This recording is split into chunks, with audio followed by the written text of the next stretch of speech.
بہار کا معروف خطہ سیمانچل کے قریب پسماندہ اضلاع میں سے ایک سپول ضلع بھی ہے، جو کبھی تعلیمی، اقتصادی اور پچھڑے پن کی وجہ سے جانا جاتا تھا، جہاں طلبہ غریبی اور لاچاری کے سبب تعلیم جیسے بنیادی حق سے محروم تھے۔ اس خطے میں مسلمانوں کی اکثریت ہے۔ مسلمان یہاں مسلسل مختلف مسائل سے دوچار رہے، اور یہی وجہ ہے کہ یہ طبقہ حکومت کی عدم توجہی کے باعث معاشی اور تعلیمی شعبے میں حاشیے پر رہا۔ آج اس علاقے کی تصویر بدلی سی نظر آتی ہے۔ اس خطے کے بچے اب تعلیم حاصل کر رہے ہیں اور حالات حاضرہ کے تناظر میں تعلیم کی اہمیت سے بخوبی واقف ہو چکے ہیں۔ بھارت نیپال کی سرحد سے متصل سپول ضلع کے پرتاپ گنج کے مدھوبنی گاؤں میں 25 مارچ 1889 کا دن اہم مانا جاتا ہے، جب یہاں کے مسلمانوں کو تعلیمی اور معاشی پسماندگی کے دلدل سے نکالنے اور غریب و یتیم بچوں کو تعلیم سے روشناس کرانے اور علاقے کی تصویر بدلنے کے جذبے کے ساتھ جامعۃ القاسم دارالعلوم الاسلامیہ کے نام سے ایک ادارہ قائم ہوا۔ اس ادارے کی بنیاد علاقے کے معروف عالم دین مولانا مفتی محفوظ الرحمن عثمانی نے رکھی۔ کبھی بیابان سا نظر آنے والا یہ علاقہ مدرسہ قائم ہونے کے بعد آج ہرا بھرا اور سرشبد و شاداب نظر آتا ہے۔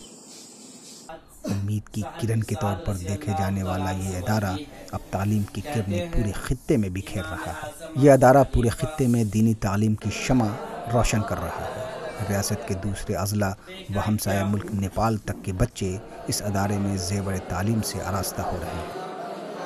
کبھی 13 بچے اور 3 اساتذہ کے ساتھ ایک چھوٹی سی جھونپڑی سے شروع ہوا یہ ادارہ مفتی محفوظ الرحمن عثمانی کی کڑی محنت و مشقت اور انتھک جد و جہد سے آج ایک تناور درخت کی شکل اختیار کر چکا ہے، جہاں سینکڑوں بچوں کو مفت تعلیم کے ساتھ ان کے رہنے سہنے اور کھانے پینے کے علاوہ کپڑے اور علاج و معالجہ کا بہتر انتظام کیا گیا ہے۔ میرے والد صاحب 2012 میں انتقال ہو گئے تھے۔ جب میں مدرسہ آیا تو تعلیم کے ساتھ جتنے بھی اخراجات ہیں سب میرا مدرسہ پورا کرتا ہے۔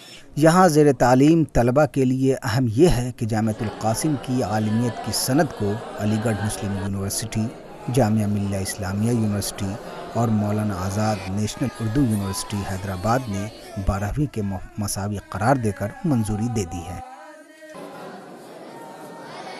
جامعۃ القاسم میں طلبہ کے ساتھ ساتھ طالبات کی تعلیم کا بھی مناسب اور معقول نظم ہے۔ نیز ادارہ ایسے طلبہ کی بھی مکمل پوری ذمہ داری اٹھاتا ہے جن کے سر سے والد کا سایہ اٹھ گیا ہو اور جو قدرتی طور پر معذور ہیں۔ ایسے طلبہ جامعہ میں رہ کر تعلیم حاصل کر رہے ہیں، جس سے ان کے حوصلے بھی بلند ہیں۔ بیٹا کیا نام ہے آپ کا؟ کیا پڑھتی ہیں آپ؟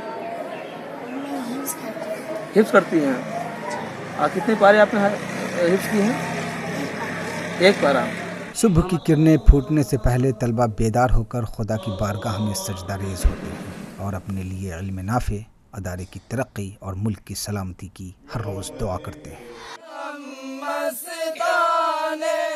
جامعہ کے احاطے کا منظر اس وقت پرکشش اور قابل دید ہوتا ہے جب تعلیم کے آغاز سے قبل ترانے کی صف بندی ہوتی ہے۔ تعلیم کا سلسلہ مسلسل دن بھر چلنے کے بعد دن میں کھانے کا نظم ہوتا ہے، جہاں بچوں کو قسم قسم کے لذیذ کھانے پروسے جاتے ہیں۔ کھانے کے بعد پھر تعلیم کا سلسلہ چل پڑتا ہے، جو دیر شام تک جاری رہتا ہے۔ شام کے اوقات میں طلبہ مدرسے کے احاطے میں ہی تفریح کے لیے نکل جاتے ہیں تو کچھ مختلف کھیل کھیلتے ہیں، جن میں فٹ بال، کبڈی وغیرہ شامل ہیں۔ جامعۃ القاسم کی لائبریری بھی اس خطے کی سب سے بڑی لائبریری ہے۔ یہاں 35,000 سے زیادہ کتابوں کا ذخیرہ موجود ہے۔ طلبہ اور اساتذہ پابندی سے شریک ہو کر اس سے مستفید ہوتے ہیں۔ طلبہ اور اساتذہ پابندی سے اس لائبریری کا رخ کرتے ہیں اور یہاں مختلف طرح کے علوم و فنون سے مستفید ہوتے ہیں۔ یہاں طلبہ میں تعلیم کے ساتھ حب الوطنی کا بھی جذبہ پروان چڑھایا جاتا ہے، جس سے وہ دیگر ثقافتی پروگرام میں بڑھ چڑھ کر حصہ لیتے ہیں۔ یہاں اب روشنی ہے، اندھیرا نہیں، امیدیں ہیں، مایوسی نہیں۔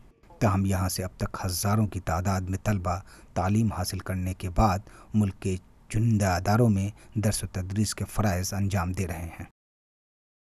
مدرسے میں عصری علوم کا بھی انتظام ہے، دونوں کا امتزاج ہے۔ نہ ہم کسی علم کے مخالف ہیں نہ کسی زبان کے، اور ہماری یہ کوشش ہوتی ہے کہ ہمارے طلبہ ہر میدان میں یہاں سے نکل کر کے کام کریں۔ 10,000